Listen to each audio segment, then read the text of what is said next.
Warahmatullahi wabarakatuh. Alhamdulillah.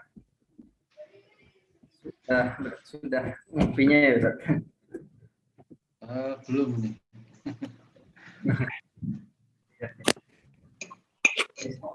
Mengingat sudah jam 8:02 ya. Saya mulai ya Ustaz. Baik. Bismillahirrahmanirrahim. Assalamualaikum warahmatullahi wabarakatuh. Waalaikumsalam warahmatullahi. Alhamdulillahirrahmanirrahim. Wassalatu wassalamu ala asrafil anbiya'i wal mursalin Sayyidina Muhammadin wa ala alihi wa sahbihi ajmain, amma ba'd. Alhamdulillah kita bisa kembali bertatap wajah ya, bermuajahah walaupun hanya dalam Zoom meeting ya, tapi tidak mengurangkan hikmat dan berkat dari keberkahan forum pada malam kali ini. Dan juga kita bisa sama-sama duduk bareng untuk senantiasa belajar tentang apa itu fikih muamalah ya. Dan banyak sekali pertanyaan-pertanyaan yang masuk sehingga ini juga menjadi pelajaran buat kita ya. Dan juga kita panjatkan rasa syukur kita kehadirat Allah Subhanahu wa taala yang mana Allah itu memberikan kita nikmat yang begitu banyak ya. Jikalau diibaratkan langit sebagai alasnya dan lautan sebagai tintanya, maka itu bisa jadi tidak mampu, bahkan tidak mampu untuk menuliskan ya, rahmat yang Allah berikan kepada kita. Dan juga kalau kata Abdur ya, stand-up komedi, dia mengatakan, jikalau kamu ingin menuliskan berapa banyak rahmat Allah, ya, maka kamu harus mengetahui nilai atau angka di balik angka tak terhingga. Artinya banyak sekali nikmat Allah dan terkadang bisa jadi kita lalai untuk mensyukurinya. Dan juga kita panjatkan kepada baginda Nabi Muhammad Sallallahu Alaihi Wasallam, yang mana beliau adalah suri tauladan kita dan di akhir kelak kita berharap syafaat dari beliau. Semoga kita termasuk golongan dari beliau. Amin ya Rabbal Alamin. Sebelum kita mulai forum pada malam kali ini, mari kita buka forum pada malam kali ini dengan sama-sama mengucapkan Ummul Kitab Al-Fatihah. A'udzubillahi minasyaitonirrajim. Bismillahirrahmanirrahim. Alhamdulillahirabbil alamin. Arrahmanirrahim. Maliki yaumiddin. Iyyaka na'budu wa iyyaka nasta'in. Ihdinas siratal mustaqim. Siratal ladzina an'amta 'alaihim ghairil maghdubi 'alaihim waladdallin. Amin amin ya rabbal alamin. Semoga dengan Ummul Kitab tadi menambah keberkahan pada forum kali ini ya. Ini forum keempat ya. Bagi teman-teman yang belum mengikuti forum-forum sebelumnya bisa melihat di info grup ya. Itu ada materi-materi sebelumnya, bahkan link YouTube untuk melihat materi yang dibahas pada pekan-pekan sebelumnya. Dan sebelum kita masuk pada pertanyaan yang ke-15, ada sedikit informasi dari mentor KoID ini berkaitan dengan menyambut baik ya apa yang disampaikan oleh Ustadz Siddiq Al-Jawi, bahwasannya kita harus memiliki kelas khusus yang membahas berkaitan dengan fikih muamalah bersilabus, di mana ini kita menyambut baik ya dari mentor KoID dan saudara bersyariah ini berkolaborasi untuk apa? Untuk menciptakan kelas khusus ini yang bersilabus selama 4 semester. Untuk detailnya bagaimana nanti akan dijelaskan oleh Ustadz Priyo Agung kepadanya. Baik, bismillahirrahmanirrahim. Bismillahirrahmanirrahim. Assalamualaikum warahmatullahi wabarakatuh. Innal hamdalillah nahmaduhu wa nasta'inuhu wa nastaghfiruh.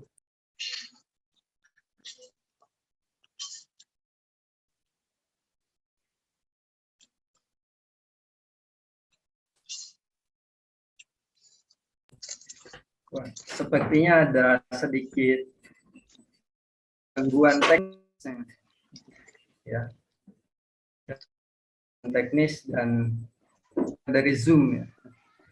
Jadi bagi teman-teman ingin masih kita beri ruang ya, itu bisa ditulis di komentar ya, kolom chat yang ada di Zoom. apapun yang berkaitan dengan fikih muamalah itu insya Allah akan tampung, ya. Akan tampung. Pertanyaannya bisa langsung dituliskan sesuai dengan link yang ada di Google Form. Karena kita akan membahas dan menjawab itu satu persatu secara berurutan, ya. Karena ini yang masuk ke dalam pertanyaan ini sekitar ada 40 pertanyaan, ya. Ini banyak sekali, jadi bisa menjadi bahasan yang penting kita. Dan juga nanti akan ada pembahasan sedikit berkaitan kelas khusus, ya. Detail yang akan disampaikan oleh adminnya langsung, yaitu Ustadz Nurul Agung. Namun sebelum kita masuk pada pendetailan dari Ustadz Nurul Agung, ada baiknya kita menjawab dulu satu pertanyaan, ya. Melanjutkan pertanyaan yang sebelumnya sudah sempat dibahas. Namun sebelumnya saya ingin menanyakan kabar Ustadz Siddiq dulu. Assalamualaikum Ustadz, apakah sehat? Warahmatullahi wabarakatuh. Alhamdulillah sehat. Alhamdulillah. Ya. Nah, ini kabar yang sangat menggembirakan, ya, di mana nama itu diberi kesehatan dan Ustadz Siddiq senantiasa masih bisa menemani kita untuk apa? Untuk memberikan kita ujangan, yaitu ilmu, supaya ketika kita bermuamalah itu dibenarkan oleh. Baik, masuk kepada pertanyaan ke-15. Pertanyaannya, ada suatu lembaga keuangan yang bertujuan untuk membantu orang-orang bebas riba, bisa untuk beli rumah, mobil, renovasi tanpa bunga dan penalti. Setelah saya baca syarat-syarat dan ketentuannya, untuk renovasi rumah ada syaratnya, agunan sertifikat.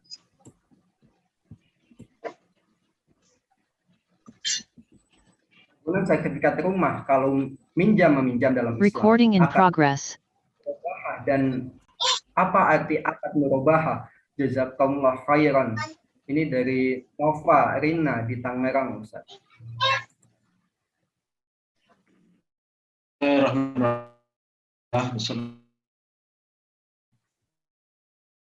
Wasahbihi wa mawalah amma ba'd. Baik, ya. Jadi ini ada pertanyaan yang nomor 11 dari Novarina dari Tangerang, menanyakan tentang murabahah, bukan muru, tapi yang benar itu adalah murabahah. Ya. Jadi bukan muru tapi murabahah. Murah, tulisannya murah tapi bacanya murabahah. Tulisan Arabnya itu gini, al murabahah.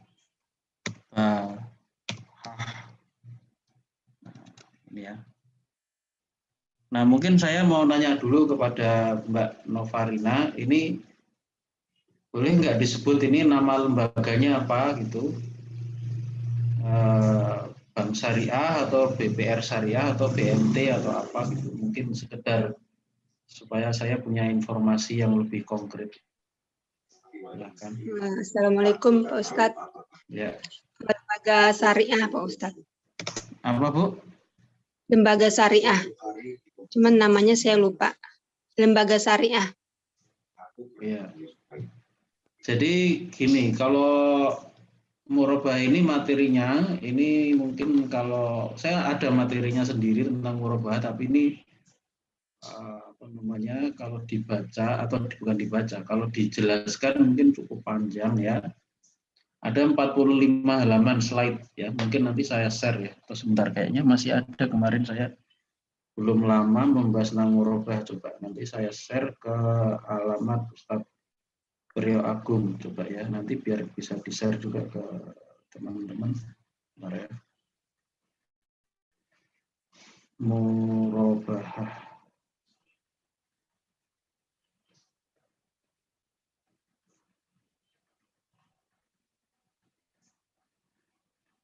Nah ini alhamdulillah ini masih ada. Jadi nanti ini saya kirim ke Ustadz Priyo Agung ya. Nah oke, itu sudah saya kirim, nanti mungkin Ustadz Priyo Agung bisa share untuk Bapak Ibu. Ya, jadi gini, jadi kalau mau dibahas secara paling ringkas, jawabannya gini, bahwa murabahah yang ada sekarang, yang di lembaga keuangan sekarang ya, disebut lembaga keuangan syariah. Kalau jawaban paling ringkas itu hukumnya cuma satu kata, yaitu haram, tidak boleh. Kenapa? Karena ada beberapa alasan. Tapi sebelum saya menjelaskan beberapa alasan, kan ini harus saya jelaskan dulu ya, murabahah. Nah, jadi penjelasannya agak sedikit lama. Jadi gini, jadi murabahah ini sebenarnya ini ada dua macam yang ada sekarang. Bukan yang ada sekarang. Murabahah itu ada dua macam ya. Yang pertama itu adalah murabahah yang klasik, yang kalau di yang lembaga keuangan syariah itu ini bukan ini yang diamalkan, tapi istilahnya sama. Murabahah klasik yaitu jual beli, di mana penjual menyampaikan harga beli dan laba yang diinginkan kepada pembeli. Ini yang disebut dengan murabahah, itu cirinya atau pengertiannya adalah jual beli, di mana pihak penjual itu menyampaikan secara terbuka, secara terang-terangan kepada pembeli itu dua hal. Pertama, harga beli atau harga kulaan berapa, dan laba yang diinginkan berapa. Itu yang disebut dengan jual beli murabahah. Nah, untuk memperjelas saya berikan kata murabahah klasik untuk membedakan dengan murabahah yang ada sekarang. Nah, contoh dari murabahah itu misalnya seorang penjual itu ketika menjual barangnya, misalnya HP, ini saya contohkan yang konkret ya, ini HP, dia bilang kepada penjualnya, ini HP ini saya beli dari grosir di Jakarta, ini saya beli 3 juta. Ini mau saya jual kepada Bapak, saya minta untung 500.000 Pak. Jadi ini saya mau jual kepada Bapak 3.500.000. Pembeli mengatakan, oke, saya beli. Nah, ini berarti ada ijab dari penjual, ada qabul. Nah, ketika pembeli mengatakan, oke, saya beli, itulah yang disebut jual beli murabahah. Ya. Jadi lengkapnya bai'ul murabahah. Nah, untuk membedakan dengan yang sekarang, saya beri kata murabahah klasik. Jadi ciri khas dari sebuah jual beli yang namanya murabahah itu, yang pertama itu adalah ini, yaitu ada penyampaian berapa harga belinya, itu yang pertama. Kemudian yang kedua itu pihak penjual itu secara terbuka menyampaikan berapa labanya. Itu ciri khas yang ada pada jual beli yang disebut murabahah atau murabahah klasik. Ya.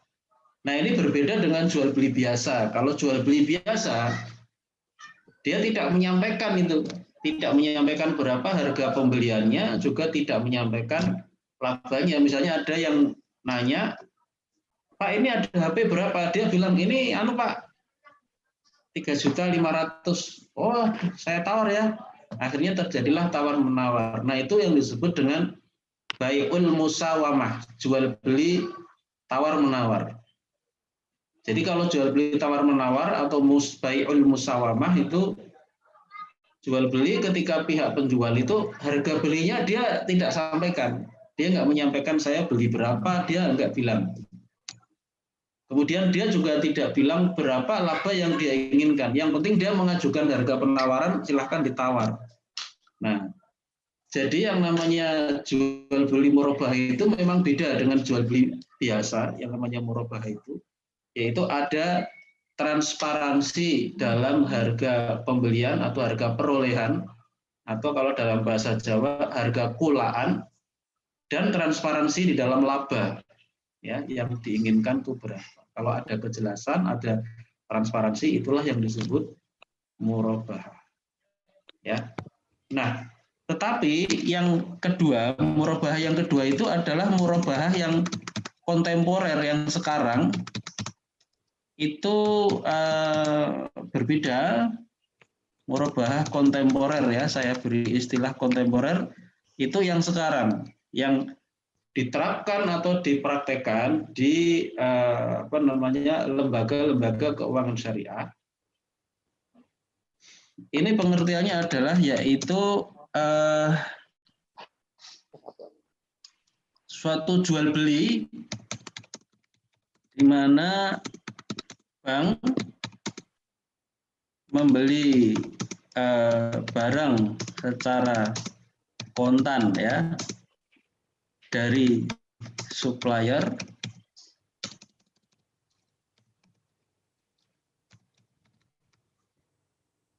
kemudian menjual kembali barang itu secara kredit kepada nasabah atau konsumen dengan laba tertentu. Nah, jadi untuk yang kedua ini jual belinya itu terdiri dari dua tahap. Pertama, bank membeli barang secara kontan dari supplier atau pemilik barang. Ini sebenarnya atas pesan atau permintaan dari nasabah atau pembeli. Nah, setelah bank itu membelinya, kemudian bank menjual, ini tambah ya. Kemudian bank menjual kembali barang itu secara kredit.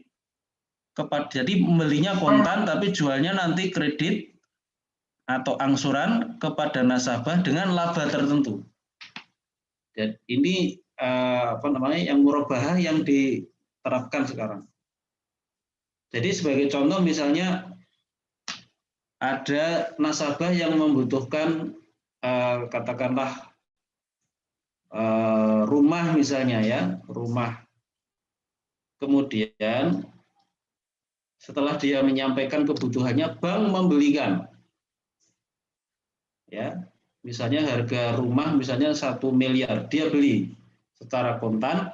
Nah, setelah itu bank menjual kembali rumah itu kepada nasabah secara kredit, jadi belinya kontan, kemudian secara kredit dijual secara kredit dengan laba tertentu, misalnya labanya 200 juta, jadi beli 1 miliar, dijual 1.200.000, gitu ya, tapi dibayar angsuran.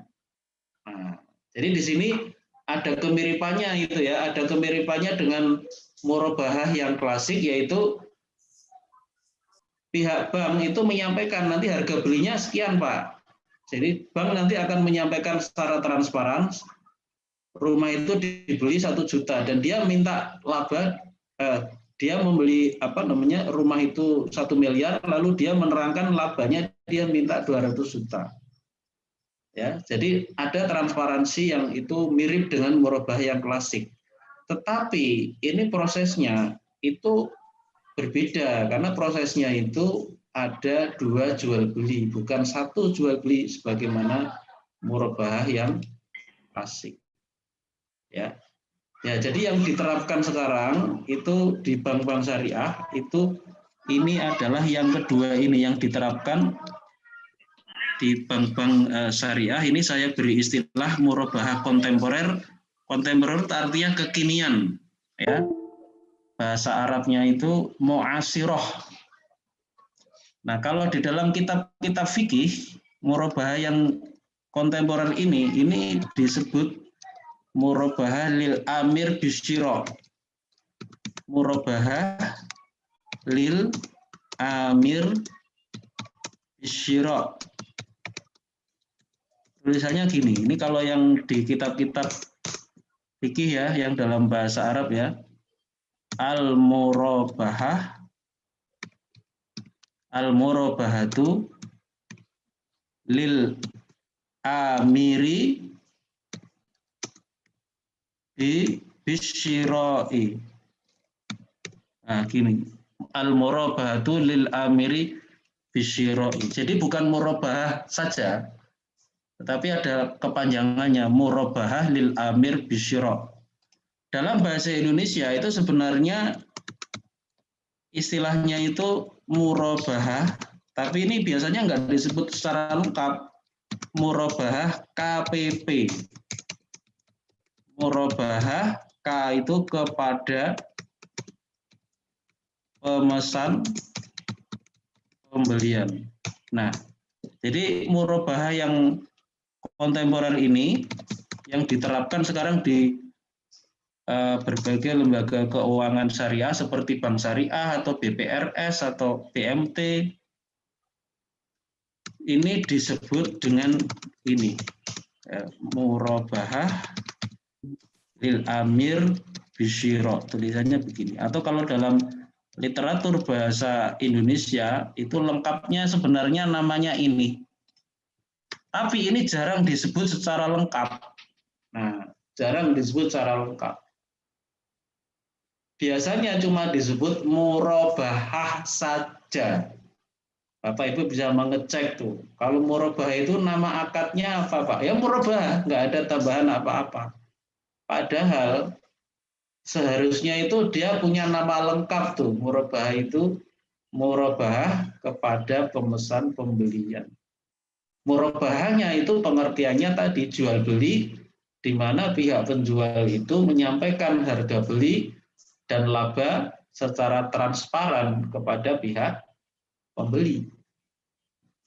Nah, cuma ini nama lengkap ini kadang tidak disebut ya secara lengkap. Padahal sudah diinisiasi istilahnya oleh Pak Syafi'i Antonio, yaitu ahli ekonomi Islam, dalam bukunya Bank Syariah dari Teori ke Praktek. Itu sudah ada istilah murabahah KPP. Cuma ini istilah ini yang nama panjangnya tidak dipakai di Bank Syariah. Ya, padahal sebenarnya antara dua hal ini ada perbedaan. Saya akan menerangkan perbedaan antara dua murabahah ini. 1, 2, 3, 4. Kurang lebih ini ada 5 perbedaan. Jadi kalau murabahah yang klasik atau murabahah biasa, kemudian yang murabahah KPP kepada pemesan pembelian. Nah, ini ada beberapa perbedaan ya. Jadi ini yang akan saya jelaskan perbedaannya. Oke. Yang pertama itu ada perbedaan dari segi bentar, ini kayaknya perlu kita. Nah, ini para pihak. Ini perbedaan yang pertama ini terkait dengan jumlah para pihak. Nah, murabahah yang klasik itu terdiri dari 2 pihak saja, yaitu penjual dan pembeli. Sementara kalau murabahah KPP itu 3 pihak. Jadi ini bukan 2 ya, tapi 3 pihak. Nah, 3 pihak itu siapa? Itu adalah nasabah yang dia itu adalah pembeli. Ya. Kemudian yang kedua bank syariah atau secara umum ini LKS saja, lembaga keuangan syariah. Itu bisa bank syariah, bisa BPRS, bisa BMT, ya, dan lain-lain. Yang ketiga itu adalah supplier atau pemilik barang. Ya. Nah, itu ada 3 pihak. Jadi ini dari sini saja itu sudah ada perbedaan. Ya. Nah, kemudian perbedaan yang berikutnya itu adalah dari segi jumlah akad jual beli. Ya, itu jumlah akad jual belinya itu beda. Kalau dalam, bentar ini kayaknya hurufnya saya perkecil ya. Terlalu besar. Nah, kalau murabahah yang klasik atau murabahah saja itu jumlah akadnya itu hanya satu akad jual beli. Jadi tidak ada yang kedua atau yang ketiganya satu akad jual beli. Tetapi dalam murabahah yang kontemporer yang ada di bank syariah sekarang itu ada dua akad jual beli. Jadi ini sebenarnya dua jual beli yang disatukan. Pertama itu adalah jual beli antara bank syariah dengan supplier atau pemilik barangnya. Nah, jual beli yang kedua itu jual beli antara bank syariah dengan nasabah. Nah, ini beda kan? Jumlah akad jual belinya itu beda. Kalau dalam murabahah yang kontemporer itu akadnya dua. Bank membeli lebih dulu kepada supplier, lalu jual lagi kepada nasabah. Ya. Nah, kemudian ini terkait dengan stok barang atau stok barang ya, singkat stok saja. Jadi dalam murabahah yang klasik barang itu ada pada saat akad jual beli. Sementara kalau dalam murabahah kepada pemesan pembelian itu pada saat akad jual beli barang itu belum ada atau belum dimiliki saat akad jual beli. Jadi belum dimiliki oleh bank pada saat akad jual beli. Ya. Jadi ada 3 tahapan ya. Secara garis besar itu ada 3 tahapan dalam murabahah yang kontemporer. Tahap pertama itu ada permohonan dari nasabah kepada bank. Tolong belikan barang ini, bank sepakat. Oke, saya belikan, tapi nanti Anda beli, setuju. Ini tahap pertama. Tahap kedua, bank membeli dari dealer atau supplier. Itu tahap kedua. Tahap ketiga, bank menjual kepada pembeli. Jadi barang yang sudah dibeli tadi oleh bank dijual lagi kepada pembeli. Nah, tetapi sebenarnya walaupun itu secara formal kelihatannya jual belinya itu terjadi pada tahap yang ketiga, tetapi pada tahapan yang pertama itu sudah tanda tangan akad. Jadi penandatanganan itu justru di tahapan yang pertama. Ataupun kalau bukan akad, itu mereka membuat suatu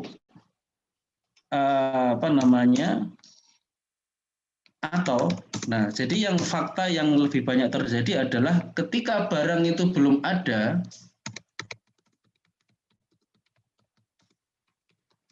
bank itu melakukan kesepakatan yang namanya janji yang bersifat mengikat. Jadi bank melakukan janji yang bersifat mengikat. Ya.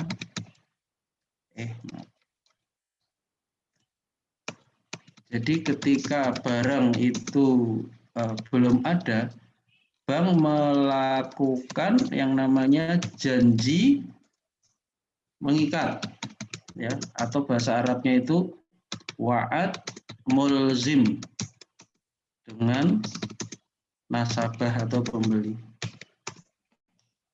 Jadi ketika barang belum ada, bank melakukan janji mengikat. Ini istilah kunci ya. Jadi janji bersifat mengikat itu artinya nggak boleh dibatalin gitu. Pak, ini nanti bank misalnya bilang kepada nasabah, Pak, ini barangnya nanti saya beli ya, tapi nggak boleh batalin loh ya. Nanti kalau barangnya udah ada dibeli, ya Pak, saya janji. Bank juga janji sebenarnya. Bank berjanji nanti kita akan belikan, ya. Tapi ini harus dibeli, Pak, nggak boleh dibatalkan ketika barangnya sudah ada. Oh iya, nah ini namanya wa'ad mulzim. Jadi barangnya belum ada, tapi bank melakukan janji mengikat dengan nasabah supaya nasabah itu membelinya. Nah, itu nanti ada konsekuensi hukumnya itu kalau janji itu bersifat mengikat. Nah, berikutnya itu terkait dengan barang. Ini ada tidaknya utang. Ini kalau murabahah yang klasik itu tidak selalu ada utang, bisa ada, bisa tidak. Kalau di dalam murabahah yang kontemporer itu selalu, yaitu dalam bentuk jual beli secara angsuran, ya. Nah, jadi ini selalu ada, ya. Tapi kalau dalam jual beli yang murabahah yang klasik itu yang namanya ada tidaknya utang itu tidak selalu, bisa utang, bisa cash. Tapi kalau dalam jual beli yang murabahah itu selalu ada unsur utang dalam pengertian ini ada angsuran. Nah, kemudian yang berikutnya itu dari segi hukum itu juga berbeda. Kalau murabahah yang klasik itu semua ulama itu sepakat hukumnya boleh atau mubah, ya, dalam bahasa Arabnya itu boleh atau mubah. Nah, tapi dalam murabahah yang kontemporer itu ada perbedaan pendapat. Jadi sebagian ulama membolehkan, sebagian mengharamkan, mengatakan nggak boleh. Jadi ini berbeda kan? Nah, jadi ini sebenarnya teman-teman harus tahu perbedaan ini supaya tidak menganggap itu adalah dua hal yang sama antara murabahah yang klasik yang ada dengan murabahah yang sekarang itu dipraktekkan dalam lembaga keuangan syariah. Jadi setidak-tidaknya itu ada 5 perbedaan dari segi para pihak. Yang kedua, jumlah akad jual belinya. Yang ketiga, dari segi stok. Yang keempat, dari segi utang. Yang kelima, dari segi hukum. Nah, ini satu hal yang tidak banyak dipahami oleh masyarakat. Mungkin juga tidak dipahami oleh kalangan bank syariah itu sendiri. Kenapa? Karena kalau Bapak Ibu membaca buku-buku ekonomi Islam atau buku-buku fikih Islam yang berbahasa Indonesia, ini perbedaan seperti ini jarang dijelaskan. Nggak pernah kan Bapak Ibu mendapat penjelasan seperti ini? Mungkin sudah ada tapi ya jarang. Padahal ini beda loh ini. Antara murabahah yang sebenarnya memang ini ada ya standar dalam kitab-kitab fikih itu pasti ada pembahasan murabahah itu pasti ada. Tetapi murabahah itu tidak sama dengan murabahah yang ada sekarang yang dipraktekkan di lembaga keuangan syariah itu banyak perbedaannya. Coba lihat ada berapa aspek tuh. Ada 5 lah paling tidak ya. Oke. Nah, dari segi hukumnya ini tidak sama. Semua ulama sepakat hukumnya boleh itu untuk murabahah yang klasik atau disebut murabahah saja. Sementara murabahah yang ada sekarang yang disebut murabahah KPP itu ada perbedaan pendapat. Nah, saya jelaskan sekarang. Perbedaan pendapat itu misalnya siapa Ustadz? Yang ulama yang mengatakan boleh, ya ulama yang membolehkan antara lain misalnya Yusuf Qaradawi, ya, atau yang lainnya seperti Rafiq Yunus Al-Masri dan lain-lain. Nah, termasuk posisi MUI itu di sini, sehingga nanti Bapak Ibu akan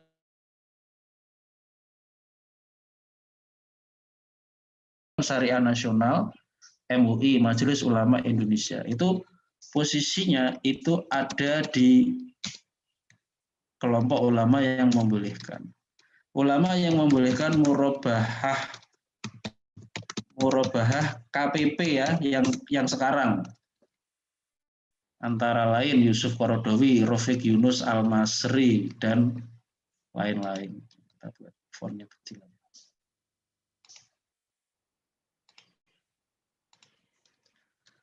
Oke, nah tapi juga ada ulama yang mengharamkan murabahah yang seperti itu. Di antaranya ulama yang mengharamkan, tapi mengharamkan yang ini tadi ya, murabahah KPP, bukan murabahah saja. Antara lain, misalnya Bakar Abdullah Abu Zaid, kemudian ada Syekh Ziyad Ghazal, kemudian juga ada Syekh Atok bin Khalil, Atok bin Khalil, dan lain-lain. Ini ulama-ulama dari Timur Tengah yang saya sebut. Jadi ini mereka ini termasuk tidak setuju mengharamkan mengharamkan murabahah tadi. Ya. Rafiq Yunus Al-Masri. Nah, fatwa DSN MUI ini termasuk yang membolehkan.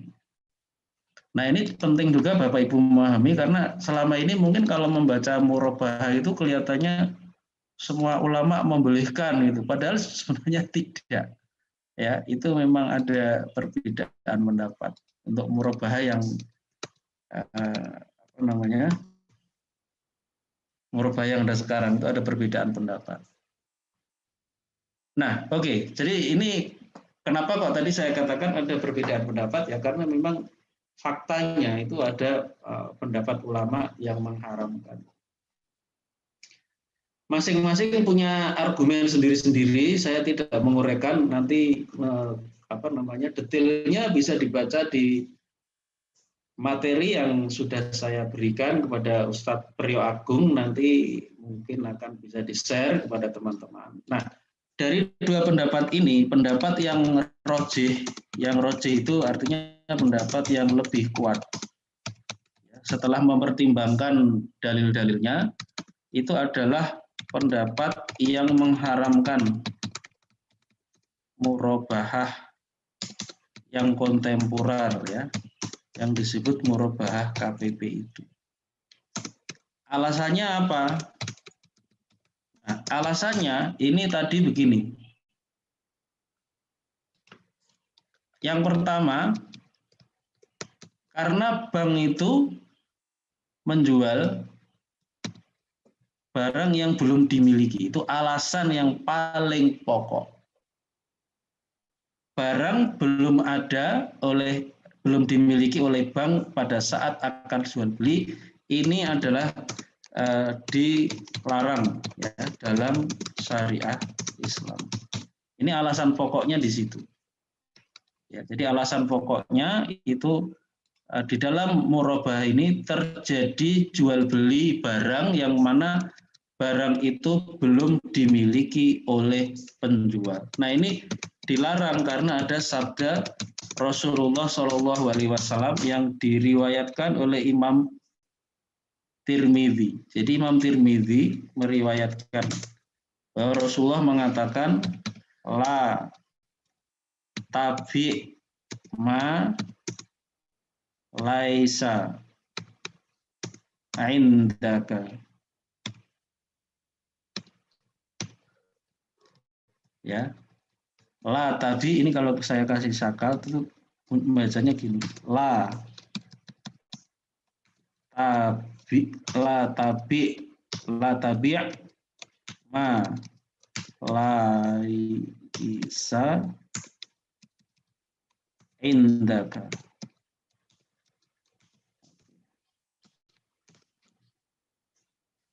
Jadi hadis ini memiliki arti la, itu artinya janganlah, tapi kamu menjual. Ma apa-apa yang, Jadi saya tidak menerjemahkan secara sempit apa-apa yang tidak kamu miliki ya, tapi mencoba menerjemahkan dengan penerjemahan supaya makna umum dalam hadis ini itu tetap ada dalam terjemahan. Itu apa-apa yang tidak ada di sisimu. Hadis riwayat Tirmidzi. Ini hadis yang sahih. Nah, jadi la tabi ma laisa indaka. Janganlah kamu menjual apa-apa yang tidak ada di sisimu. Nah, apa-apa yang tidak ada di sisimu itu salah satu pengertiannya, salah satu pengertian ma laisa indaka tadi. Ma laisa indaka ini tadi. Nah, itu maknanya adalah ma laisa fi qudratika taslimahu. Artinya barang itu bukan milikmu. Yaitu apa-apa atau barang ya. Barang yang bukan milikmu. Artinya barang itu belum ada, berarti kan bukan hak milik kita, masih di miliknya supplier. Kok itu sudah dijual? Ya. Nah, mungkin nanti Bank Syariah akan mengatakan bahwa kami ini tidak berakad, tidak melakukan akad. Nah, Bank Syariah itu di dalam hal ini itu kemudian mereka mengatakan kami itu melakukan janji, ya, atau bahasa Arabnya itu wa'ad, untuk berjual beli, bukan berakad jual beli. Nah, di sini nanti Bank Syariah melakukan janji atau wa'ad untuk berjual beli, bukan melakukan akad jual beli. Nah, jadi ini kemungkinan bank ketika dikatakan loh itu nggak boleh murabahah itu yang di bank ya, di Bank Syariah. Karena Anda menjual barang yang tidak dimiliki, kemungkinan Bank Syariah akan mengatakan seperti ini. Mungkin akan membela diri bahwa murabahah yang mereka lakukan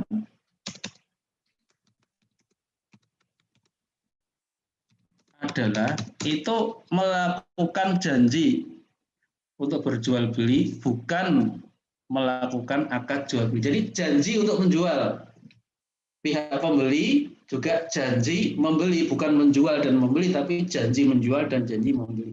Jadi bukan melakukan akad jual beli. Nah, jawabannya adalah oke, memang seperti itu, tapi janji yang dibuat itu adalah janji yang bersifat mengikat. Nah, ini.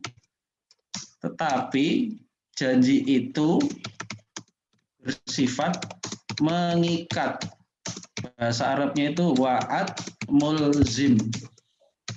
Padahal janji yang bersifat mengikat itu artinya apa? Tidak boleh ada pembatalan. Tidak boleh ada pembatalan.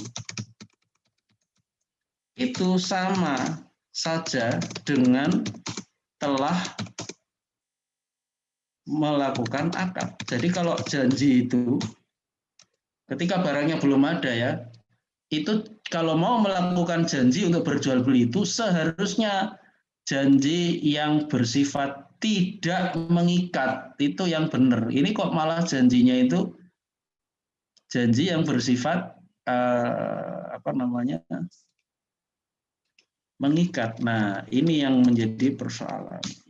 Tetapi janji itu bersifat mengikat. Ini yang fatalnya di sini, yaitu janji yang bersifat mengikat itu artinya tidak boleh ada pembatalan. Padahal janji yang bersifat mengikat tidak boleh ada pembatalan, itu sama saja dengan telah melakukan akad jual beli. Padahal barangnya belum dimiliki oleh penjual, yang dalam hal ini adalah bank syariah atau lembaga semestinya. Oke, jadi itu ringkasnya demikian. Oke, penjelasannya terlalu panjang nggak ini? Sebenarnya sih kalau mau dijawab secara ringkas, saya bisa menjawab secara ringkas hanya dengan satu kata, tapi kan kurang edukatif kan, kurang edukatif, kurang informatif. Misalnya kalau saya ditanya, Ustadz, bagaimana hukumnya murabahah di bank syariah? Hukumnya haram, titik. Bapak Ibu mengerti nggak? Nggak ngerti kan? Makanya ini saya jelaskan agak panjang seperti ini karena memang ini cukup apa ya? Ya cukup complicated, cukup rumit. Gitu. Saya harus menjelaskan dulu bahwa murabahah itu beda dengan antara yang kontemporer saat ini dengan yang klasik. Dan setelah itu baru saya menjelaskan hukumnya. Dan ini pun saya kira juga mungkin belum lengkap ya, oleh karena itu nanti bisa dibaca materi yang saya share kepada Ustadz Priyo Agung. Nggak tahu Ustadz Priyo Agung sudah bisa join lagi atau belum ya dengan Sudah, kita. Alhamdulillah ya? sudah. Insya Allah nanti kami share. Nanti di share ya. Nanti tapi saya juga bisa memprediksi mungkin ketika di share juga masih bingung gitu. Kenapa? Karena materi murabahah yang kontemporer ini materi semester 2. Dalam kajian yang saya susun itu posisinya itu semester 2 loh. Berarti itu ada dasar-dasar yang harus dipahami dulu oleh Bapak Ibu di semester 1. Nah, ini yang insya Allah akan kita lakukan. Jadi memang istilahnya apa ya, belajar itu secara umum termasuk juga belajar fikih muamalah itu ya memang memerlukan kesabaran karena ada kalanya pertanyaannya itu sangat advance ya, sangat jauh ke depan tapi jawabannya itu panjang karena harus ada informasi pendahuluan yang menjadi basic untuk bisa memahami jawaban. Nah, maka dari itu yang bisa saya sarankan nanti teman-teman mengikuti kuliahnya ya supaya nanti bisa lebih paham karena ini memerlukan istilahnya apa ya? Ya kalau dalam kuliah itu kan ada mata kuliah pengantar atau mata kuliah pendahuluan kan. Nah, itu mestinya ada ya. Oke. Jadi seperti itu untuk yang bertanya juga untuk teman-teman semua tadi pertanyaannya seperti itu dari Bu Novarina. Jadi ini kalau kesimpulan yang bisa saya berikan itu jangan dilakukan Bu. Murabahah yang seperti ini hukumnya haram. Yang ada sekarang itu. Ya. Jadi belilah sesuai kemampuan kita. Kalau kita tidak mampu, ya kita nabung aja dulu gitu. Ya, karena mereka yang melakukan ini saya juga tidak yakin mereka mengerti nggak sih murabahah itu apa gitu.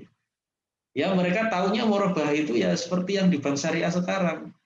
Apa benar begitu? Ya nanti bisa dicek sama teman-teman murabahah yang dimaksudkan itu apa gitu. Saya mengatakan seperti ini karena jangankan saya bukan menyalahkan ulamanya atau siapa. Jadi saya ingin menunjukkan begini, jangankan yang awam ya, saya sendiri sebagai dosen ekonomi Islam, itu pun ini ya, untuk persoalan memahami perbedaan ini antara murabahah yang klasik dengan yang kontemporer, itu pun baru saya pahami setelah lama saya ngajar gitu. Di awal-awal saya mengajar ekonomi Islam itu nggak ngerti loh, saya sendiri loh, padahal saya dosen ngajar, bayangkan. Itu nggak ngerti kalau murabahah itu sebenarnya ada dua. Itu saya anggap itu sama gitu. Bayangkan itu kalau orang awam yang nggak kuliah, gimana gitu. Bahkan kalau Bapak Ibu ini sedikit informasi, kan ada yang namanya fatwa DSN ya.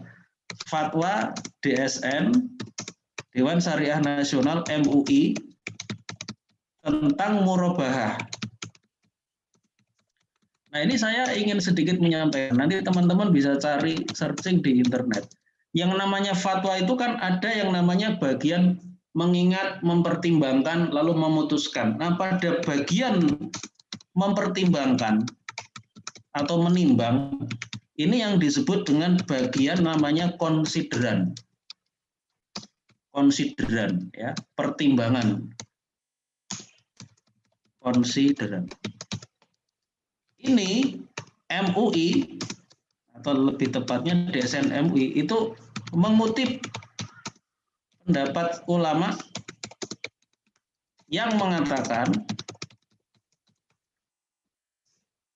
murabahah hukumnya boleh menurut semua ulama. Nah, jadi fatwa itu kan ada strukturnya, ada bagian mengingat, ya. Lalu setelah itu menimbang, setelah itu memutuskan, kan gitu ya, struktur fatwa MUI itu memutuskan. Nah, setelah itu titik-titik menetapkan. Nah, nanti menetapkan tadi, nanti titik-titik, nanti ada pasal 1, pasal 2, dan seterusnya. Nah, pada bagian menimbang itu yang disebut konsideran, itu DSN MUI mengutip pendapat ulama yang mengatakan bahwa murabahah hukumnya boleh menurut semua ulama atau semua mazhab. Setelah itu memutuskan. Tetapi yang diputuskan atau yang difatwakan itu adalah murabahah yang ada di bank syariah atau di lembaga keuangan syariah. Jadi teman-teman bisa membayangkan antara konsideran dengan keputusan itu tidak konsisten. Kenapa? Karena konsiderannya itu murabahah klasik, tapi yang difatwakan itu murabahah kontemporer. Ya nggak bisa dong. Murabahah kontemporer itu semua ulama itu nggak membolehkan, tidak benar kalau semua ulama itu membolehkan murabahah yang kontemporer.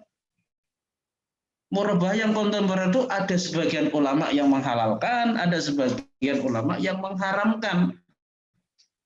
Terus bagaimana mungkin ini kemudian pada bagian konsideran itu mengutip bahwa semua ulama itu membolehkan murabahah. Loh, itu murabahah yang mana dulu gitu loh.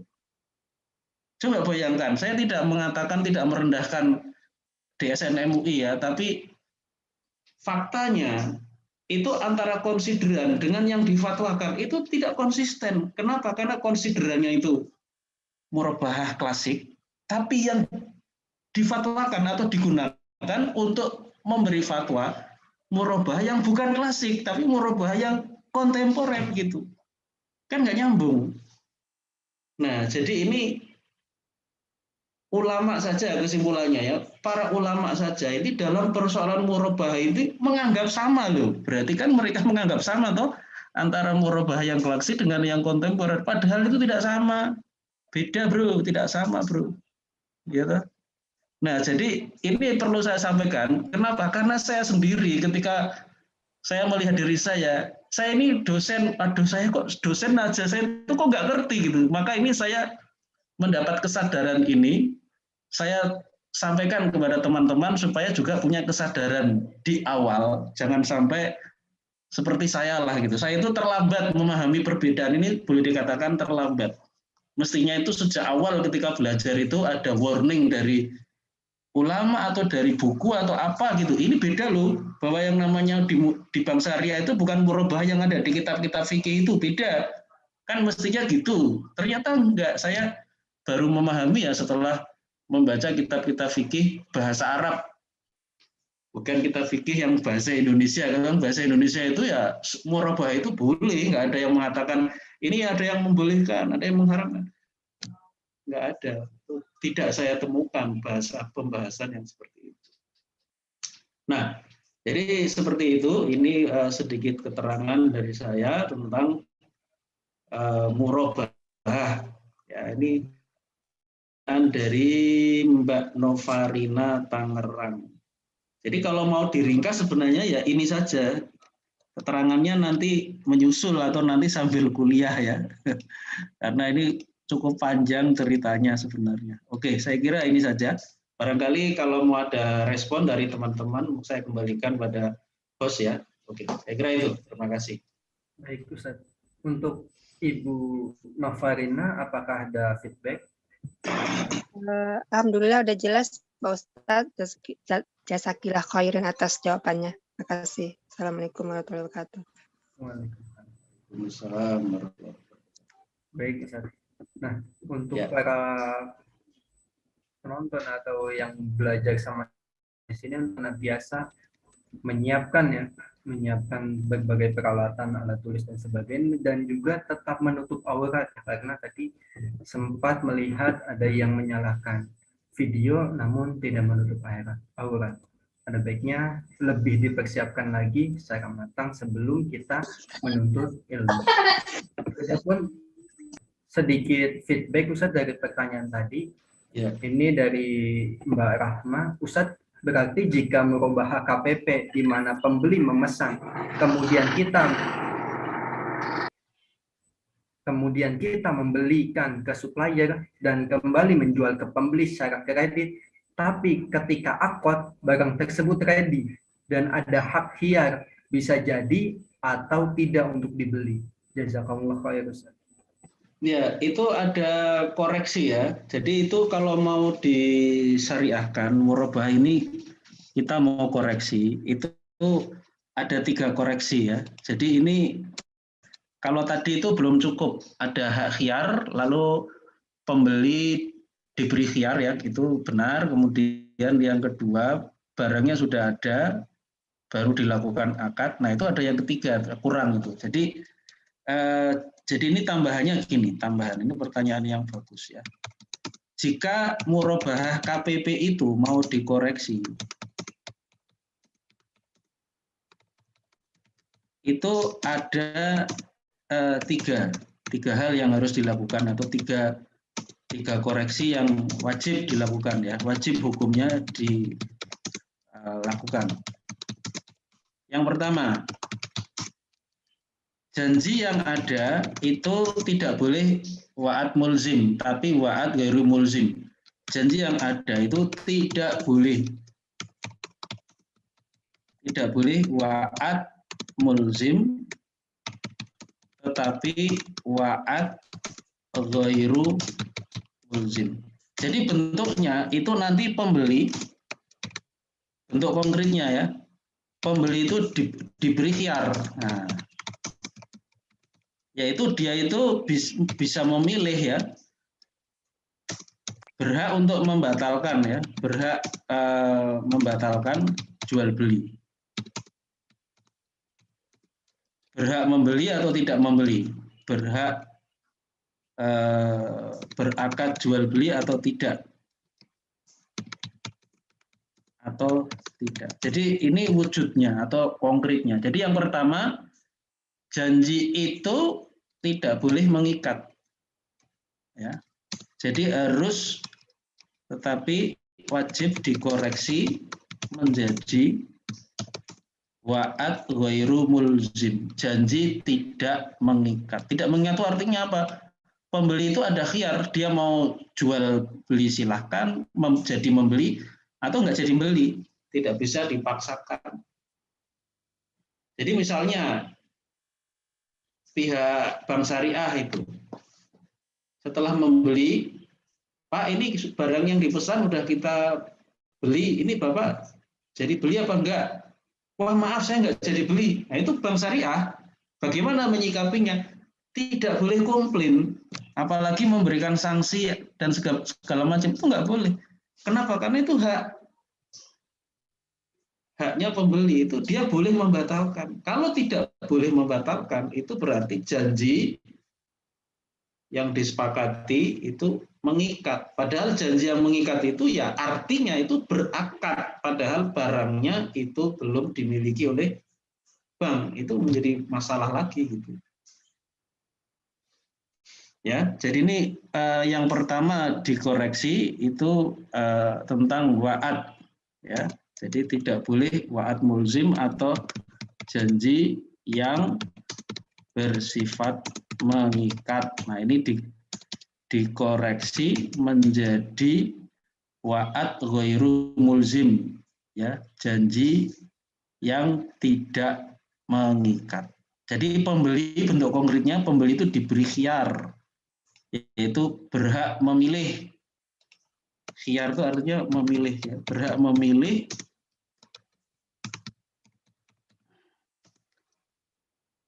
mau berakad jual beli atau tidak. Jadi ada pilihan yang pertama. Nah, kemudian koreksi yang kedua, akad jual belinya baru dilakukan setelah bank syariah itu memiliki barangnya. Jadi akad jual beli itu baru dilakukan setelah bank syariah memiliki barangnya.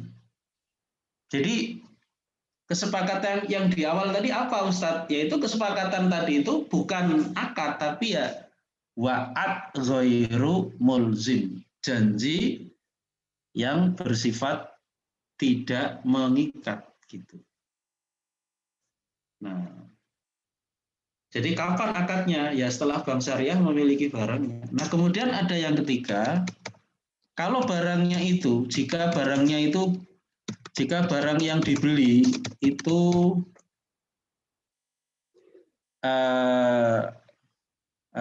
maaf, bentar. Jadi setelah bank syariah membeli barang dari supplier atau pemiliknya, supplier atau dealer atau mungkin developer kalau rumah ya. Setelah bank syariah membeli ini wajib ada serah terima, Bahasa Arabnya itu al-qabdu. Terlebih dulu. Baru kemudian bank syariah menyerahkan kepada pembeli atau nasabah. Jadi tidak boleh misalnya gini, bank syariah membeli sepeda motor untuk nasabah. Beli nih, setelah beli tidak diserahkan kepada bank. Harusnya kan motornya itu diantar dulu ke bank syariah, kemudian bank syariah yang menyerahkan motor itu kepada pembeli. Jadi bank syariah itu idealnya memang punya semacam gudang atau tempat supaya motor itu singgah sementara di bank itu sebagai wujud bahwa bank itu ada serah terima. Jadi tidak boleh misalnya dari dealer itu langsung diantar dealer ke rumah pembeli, itu nggak boleh. Jika itu terjadi, itu berarti nanti bank itu ingin mendapatkan keuntungan, tapi tidak mau menanggung risiko. Itu persoalannya, itu tidak boleh. Soalnya nanti ketika ada apa-apa di jalan, misalnya motor yang dibeli tadi diantar oleh dealer, langsung tidak ke bank ya, tapi langsung ke katakanlah ke rumah pembeli. Ketika di jalan kecelakaan, motor yang mau diantar itu misalnya rusak misalkan. Siapa yang menanggung kerusakan itu? Apakah bank atau dealer? Bank mesti mengatakan, oh enggak, ini bukan saya dong, itu yang ngantarkan dealer. Akhirnya dealer yang menanggung kerugian. Nah di sini terjadi penyimpangan. Seharusnya yang menanggung kerugian atau risiko itu adalah penjualnya dong. Penjualnya kan bukan dealer. Penjualnya bank loh soalnya. Berarti bank yang menanggung risikonya. Ketika terjadi pengantaran langsung secara direct dari dealer menuju rumah nasabah, ini terjadi pelanggaran syariah, artinya bank itu ingin mendapat keuntungan tanpa mau menanggung risiko. Nah, itu nggak boleh. Karena prinsip dalam Islam itu, dalam dagang ya, dalam Islam itu, siapa yang ingin mendapatkan keuntungan, dia itu harus siap menanggung risiko. Jadi ada satu kaidah yang bunyinya begini nih, saya tulis ya, kaidah fikih. Ada kaidah fikih itu yang bunyinya al-kharaj bid-dhaman. Jadi al-kharaj bi ad-dhaman. Al-kharaj bid-dhaman itu artinya kalau dalam bahasa Inggris ya, no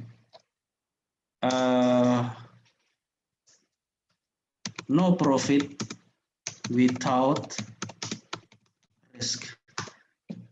tidak boleh orang itu mengambil keuntungan tanpa dia itu mau menanggung risiko. Itu nggak boleh. Jadi seharusnya yang terjadi itu bank itu membawa dari apa namanya dealer itu menyerahkan ada serah terima kepada bank. Nah, setelah bank menerima baru dia serahkan kepada pembeli. Nah, seringkali yang terjadi di lapangan, makanya syarat ini ada yang ketiga, itu seringkali itu langsung dari dealer itu dibawa langsung ke nasabah. Nah, itu nggak boleh. Itu berarti no profit without risk. Bank itu ingin mendapatkan keuntungan tapi nggak mau menanggung risiko.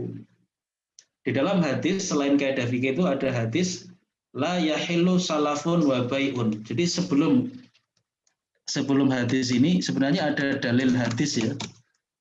Jadi dalil hadis itu agak panjang ya, tapi nggak apa-apa ini. Saya tuliskan karena sangat penting sebagai salah satu prinsip dagang atau jual beli di dalam Islam. Rasulullah SAW mengatakan la yahillu, tidak halal. La yahillu salafun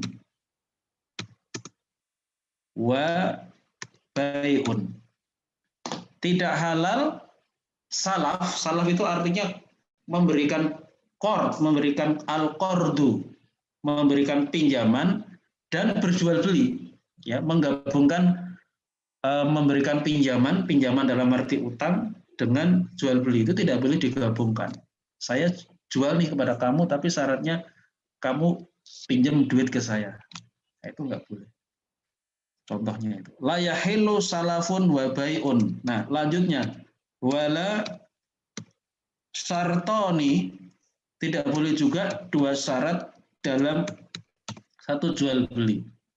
Wala syartoni fi bai'in artinya begini, tidak boleh seseorang itu menjual barang dengan dua harga yang kemudian pembeli tidak memilih salah satunya. Itu nggak boleh. Misalnya penjual mengatakan ini barang ini saya jual kalau kontan sekian, kalau kredit sekian. Pembeli tidak memilih tapi dia mengatakan oke, saya setuju. Itu yang nggak boleh. Tapi kalau dia memilih salah satunya boleh. Ini harga kontan sekian, harga kredit sekian. Pembeli mengatakan, ya saya milih yang kontan aja Pak. Nah itu boleh. Tapi kalau tidak memilih, tapi hanya mengatakan oke, nah itu yang dilarang dalam hadis ini. Wala sartoni fi bai'in. Jadi tidak halal menggabungkan akad qard ya pinjaman dengan jual beli. Wala sartoni fi bai'in, tidak halal juga adanya dua syarat di dalam satu jual beli. Nah, lanjutnya wala ribhu ma lam yudman. Nah, ini yang relevan dengan pembahasan kita. Dan tidak halal juga ribhu ma lam yudman. Jadi tidak halal mengambil keuntungan tanpa mau menanggung risiko. Itu artinya. Nah, kemudian yang terakhir wala bai'u ma laisa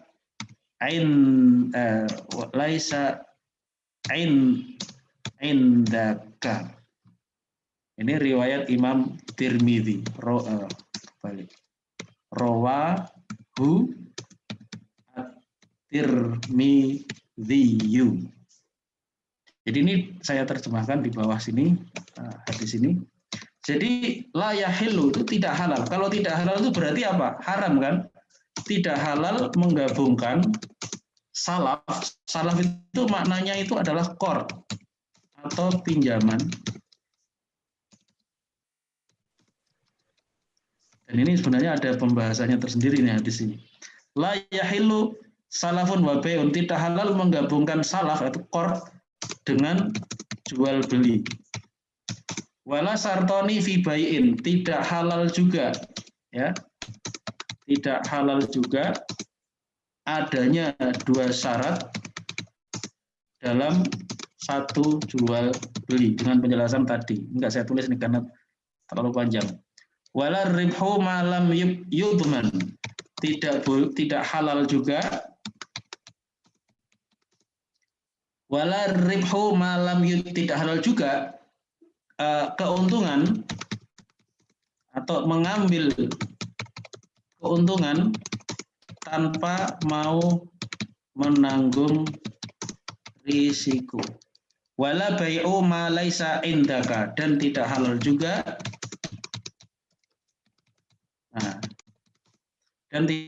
juga jual beli menjual apa-apa yang tidak ada di sisimu. Hadis riwayat Imam Tirmidzi, ini hadisnya sahih. Nah, jadi itu teman-teman. Jadi ini yang menjadi kritis ini wala ribhu malam yudman. Ini yang terjadi atau ini yang mendasari ini syarat ketiga ini. Jadi setelah bank syariah membeli barang dari supplier atau dealer, wajib ada serah terima lebih dulu. Baru kemudian bank syariah menyerahkan kepada pembeli. Jadi tidak boleh direct atau langsung barangnya itu dikirim dari dealernya langsung ke nasabah ya. Nah, ini yang tadi tidak halal mengambil keuntungan tanpa mau menanggung risiko. Nah, di samping itu juga ada kaidah fikih yang sebenarnya ini hadis ya. Ini kalau membacanya al-kharaj bid-doman. Nah, no profit without risk ya, tidak ada orang itu bisa mengambil keuntungan dalam hukum Islam kecuali dia mau menanggung risiko.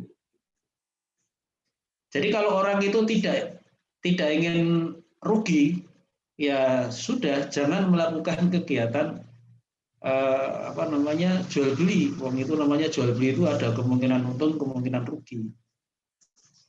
Ya, nah, seperti itu. Baik, saya kira demikian. Terima kasih pertanyaan yang sangat baik sekali karena menghasilkan ilmu ya, ada tambahan ilmu yang berharga. Nah, ini tapi sebenarnya tiga ini saya jelaskan di PowerPoint yang saya bagikan itu ya. Nanti teman-teman bisa melihat di bagian akhir itu saya sampaikan. Ya. Oke, saya kira itu. Terima kasih. Baik Ustaz, dan dari Bunda Rahman juga mengatakan alhamdulillah sudah jelas, paham perbedaannya, semakin semangat mengikuti yang bersilabus, insya Allah. Nah, ini masih ada beberapa feedback lagi, namun ada sedikit info penting berkaitan dengan kelas bersilabus ini, Ustaz. Jadi dalam rangka menyambut niat baik, mungkin kepada Ustaz Triagung saya persilahkan. Baik, Masya Allah. Assalamualaikum Ustaz.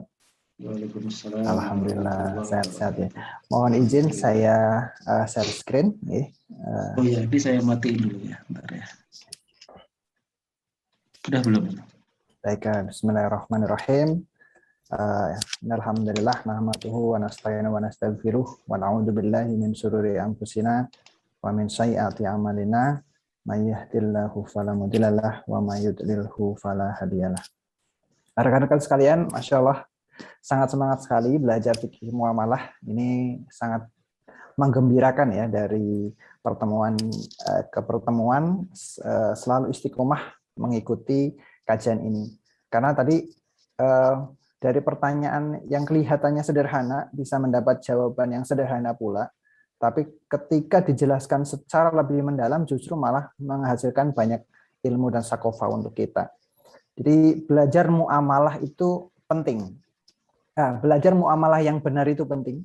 Tapi belajar secara fikih muamalah secara sistematis itu menjadi perlu. Mengapa? Karena memang tadi dijelaskan akhirnya kita mengetahui asal muasal sebuah hukum. Nah, barangkali kalau ini kita miliki ya kemampuan ini, Masya Allah, ini kita berguru kepada pakarnya langsung, Kiai Haji Muhammad Siddiq Al-Jawi. Next, mudah-mudahan kita menjadi tidak hanya sekedar muqallid ami ya yang tahu hukumnya, tetapi mudah-mudahan ya menjadi muqallid mutambi. Jadi bisa menjelaskan kepada saudara, sahabat atau kemudian kaum muslimin. Nah, oleh karena itu ini hadir solusi untuk kita semua agar menjadi mudah-mudahan menjadi muqallid mutambi. Masyaallah, mohon doanya Ustaz. Jadi belajar dari ahlinya ya langsung. Saya menunggu jadwalnya cukup lama. Masya Allah, akhirnya diberikan juga untuk kuliah online bersilabus, kuliah fikih muamalah. Mentornya langsung dari beliau Kiai Haji Muhammad Siddiq Al-Jawi, SSI, MSI, pakar fikih muamalah dan founder Institut Muamalah Indonesia. Baik, ini sedikit penjelasan, teman-teman bisa mengetahui nantinya akan mendapatkan apa saja. Jadi selama 4 semester, tapi yang baru kita launch ini adalah yang semester pertama. Tapi nanti kawan-kawan bisa juga mendaftar langsung 4-4-nya. Ya, jadi kemudian kuliahnya insya Allah 2 kali dalam 1 pekan, harinya hari Sabtu, malam Ahad, dan Rabu pagi. Ini jadwal yang diberikan langsung oleh Kiai. Kemudian nanti jadwal kuliahnya kita share. Setelah itu ada semester pertama nanti ada 15 kali pertemuan komprehensif, Masya Allah. Kemudian bisa mengikuti dari rumah atau dari mana saja, bisa menyimak rekamannya pula jika nanti bisa diulang-ulang ya untuk semakin jelas, dan juga bisa nanti di-share juga. Fasilitas selama kuliah nanti insya Allah akan mendapatkan materi utamanya sekaligus live Zoom ya bersama dengan Kiai.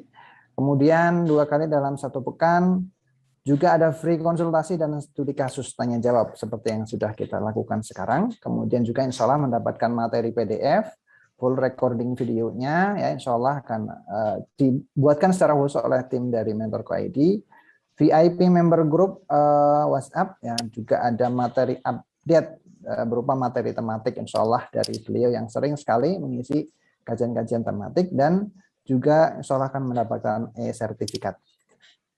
Kemudian ini silabus fikih muamalahnya, rekan-rekan bisa menyimak, ada silabus fikih muamalah semester pertama ada 15 ya. Nanti bisa saya sharekan ya link untuk silabusnya, bisa di-share ya tim.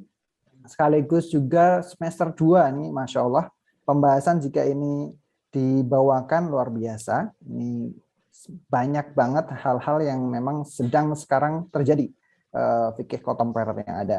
Kemudian juga semester 3, Masya Allah ini ada properti, kemudian juga arisan, jual beli emas online yang kemarin sudah sempat dibahas sedikit, tapi nanti akan jauh lebih dalam ya. Baik para pebisnis yang jual beli emas ini harus belajar bagaimana caranya agar terhindar daripada riba dan sebagainya.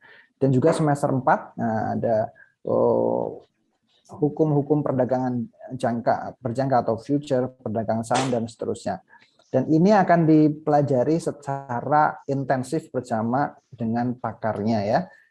Kemudian rekan-rekan sekalian mungkin bertanya berapa biaya kuliahnya, ini angkanya di kira-kira berapa? Sebenarnya ini harganya lumayan ya, 2 juta, tapi meminta diskon kepada beliau, alhamdulillah kasih 50%. Jadi setiap semesternya didiskon 50%.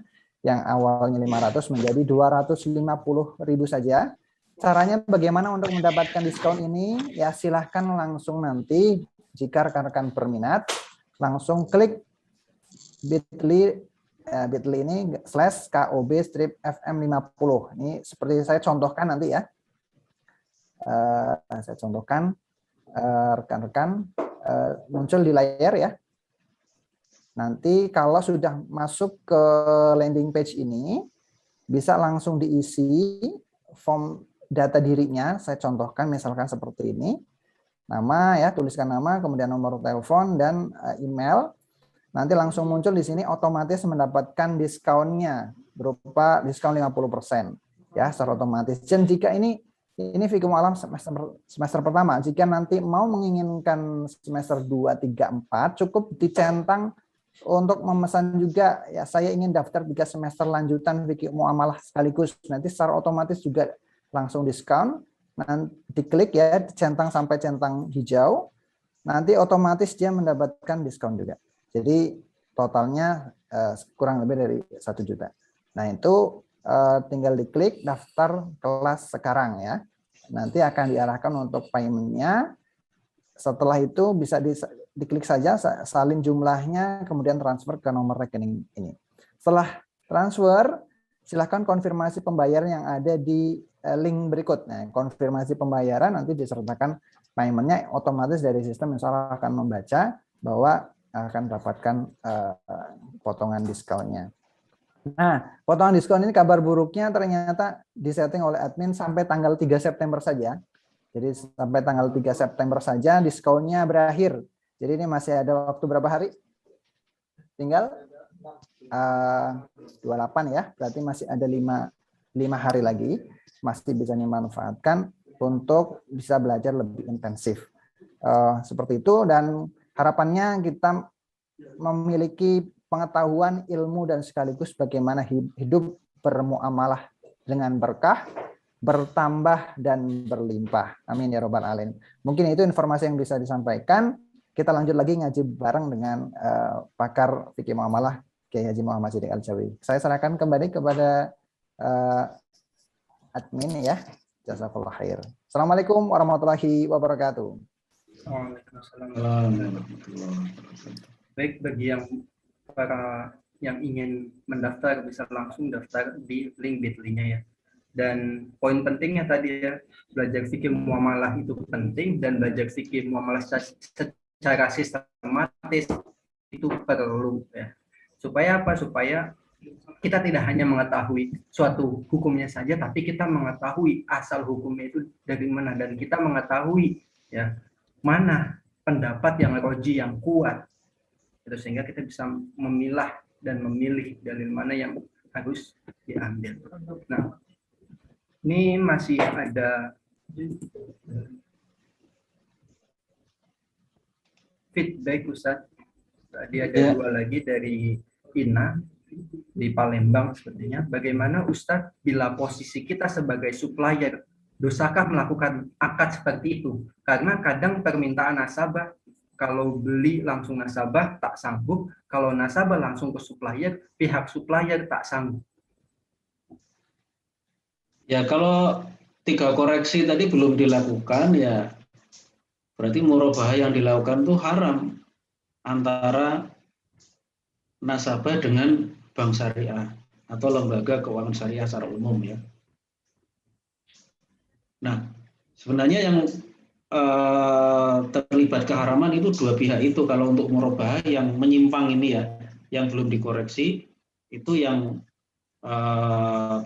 terlibat keharaman secara langsung itu dua pihak, yaitu satu lembaga keuangan syariahnya atau LKS-nya, dan dua itu adalah nasabah atau pembeli. Tetapi pihak supplier itu walaupun tidak terlibat, tapi tidak terlibat secara langsung, tapi secara tidak langsung itu juga terlibat. Karena tidak mungkin muamalah yang haram ini terjadi kecuali ya dengan keterlibatan supplier. Jadi maka supplier itu ya bisa disebut bagian dari keharaman ini. Walaupun yang awalnya berjual beli itu adalah bank syariah. Tapi kan ini nggak mungkin bisa berjalan kecuali ada supplier kan, nggak mungkin. Karena bank syariah itu apa?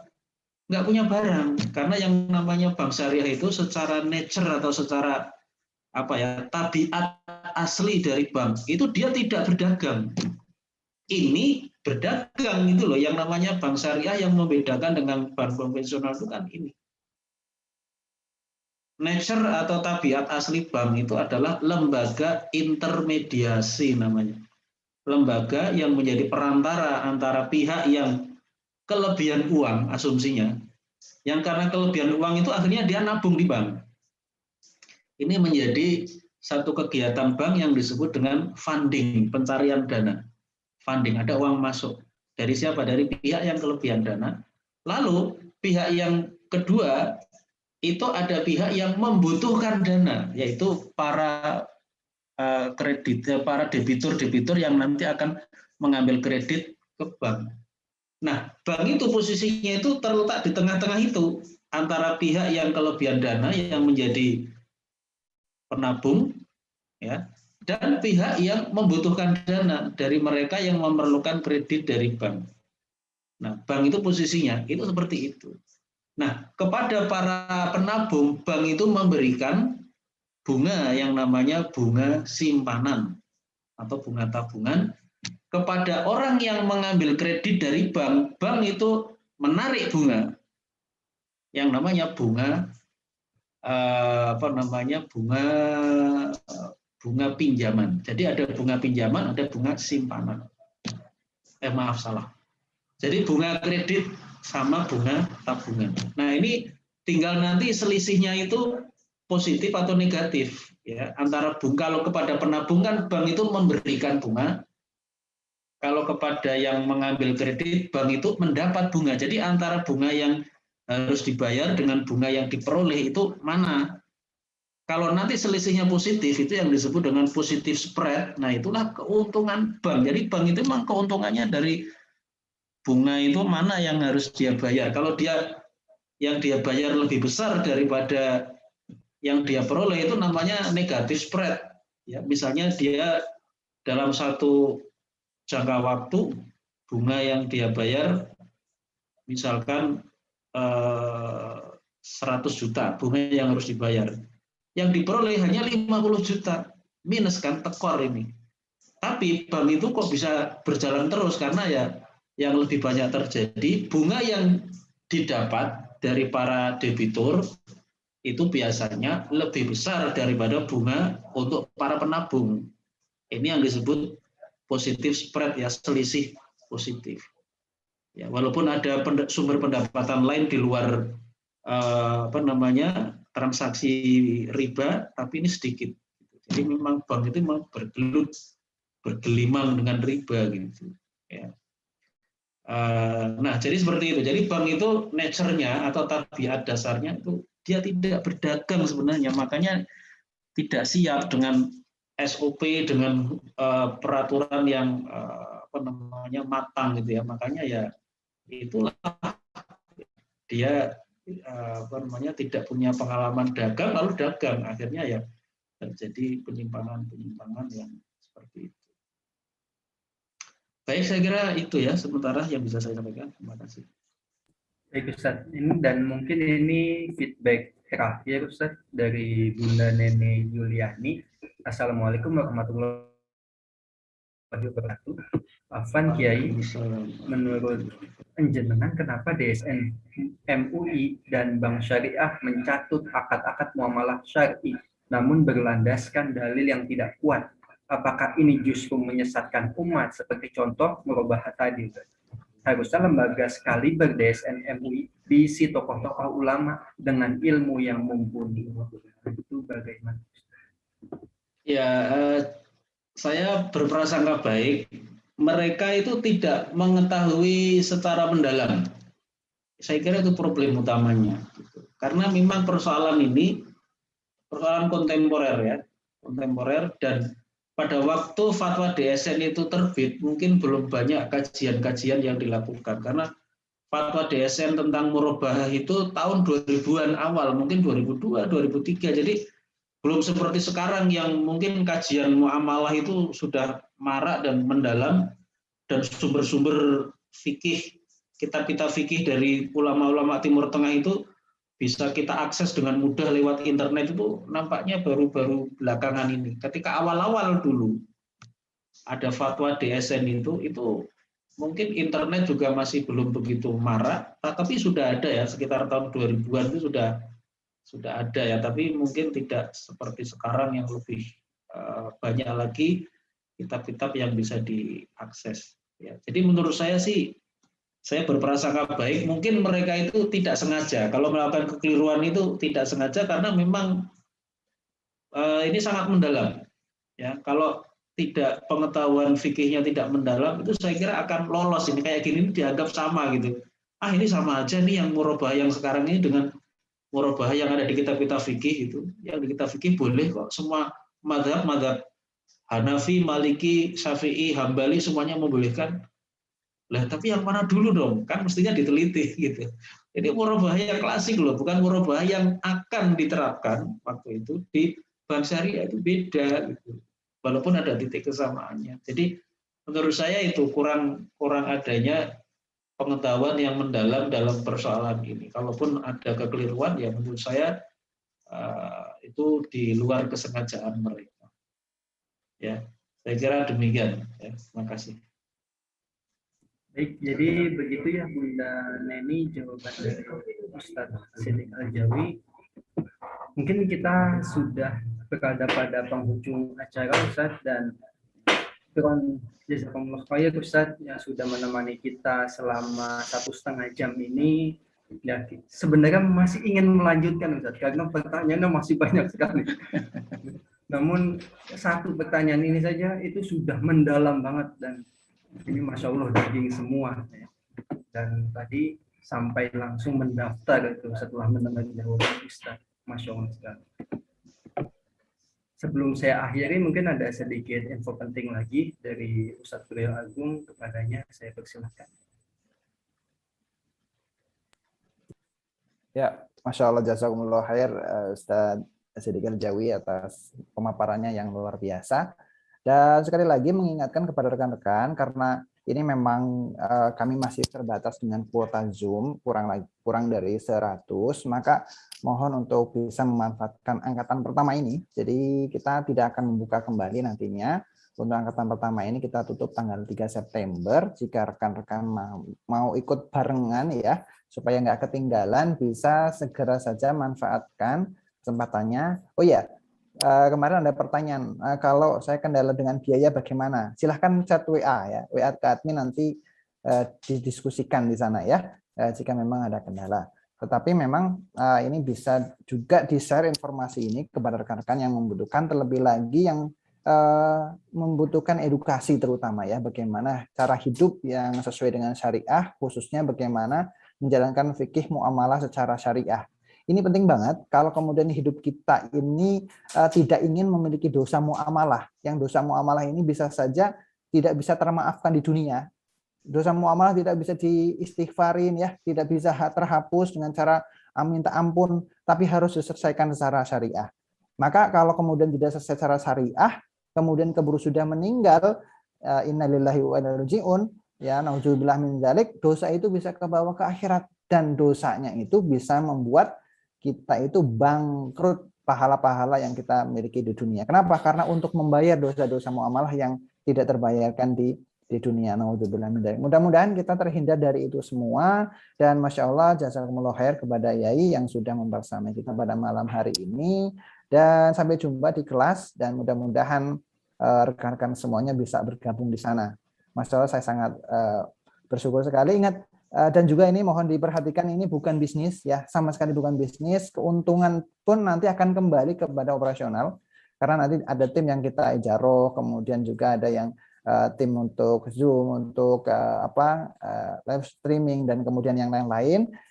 Jujur saja kita membutuhkan biaya itu, dan kembali lagi fasilitas itu kepada rekan-rekan semua. Jadi kita tidak mengambil untuk keuntungan pribadi, dan insya Allah manfaat ini akan semakin banyak terutama untuk keluarga kita, agar selamat dunia wal akhirah. Amin ya rabbal alamin. Mungkin itu ya, silahkan nanti bisa dimanfaatkan kesempatan baik ini. Jangan lupa ikutin kajian selanjutnya insya Allah, karena acara seperti ini juga akan terus kita lanjutkan, dan perlu support teman-teman, terutama kehadirannya ya, dan juga keistiqomahan mengkaji bersama. Mungkin itu dari saya, cukup sekian. Bila taufik wal hidayah. Assalamualaikum warahmatullahi wabarakatuh. Waalaikumsalam warahmatullahi wabarakatuh. Masya Allah ya, untuk kita mendapat kebaikan, insya Allah dimudahkan ya tadi. Sampai kalau kita kekurangan uang saja ya, itu masih ada kemudahan. Masya Allah, tinggal kita mau memanfaatkan atau tidak. Ya seperti hujan, kita diberikan manfaatnya, tapi hanya sebagian orang yang memanfaatkan itu ya, seperti saya. Mungkin itu saja yang bisa saya sampaikan kepada yang sudah hadir, dan kepada Ustadz Kiai Siddiq Al-Jawi. Saya mengucapkan terima kasih banyak atas segala waktunya dan segala ilmu yang diberikan. Mungkin saya akhiri pertemuan pada malam kali ini dengan sama-sama istighfar 3 kali. Alhamdulillah, dan doa kifaratul majid. Alhamdulillah.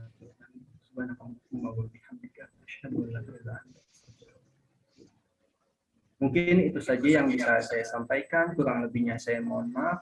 Wabillahi taufiq wal hidayah. Wassalamualaikum warahmatullahi wabarakatuh. Waalaikumsalam warahmatullahi wabarakatuh.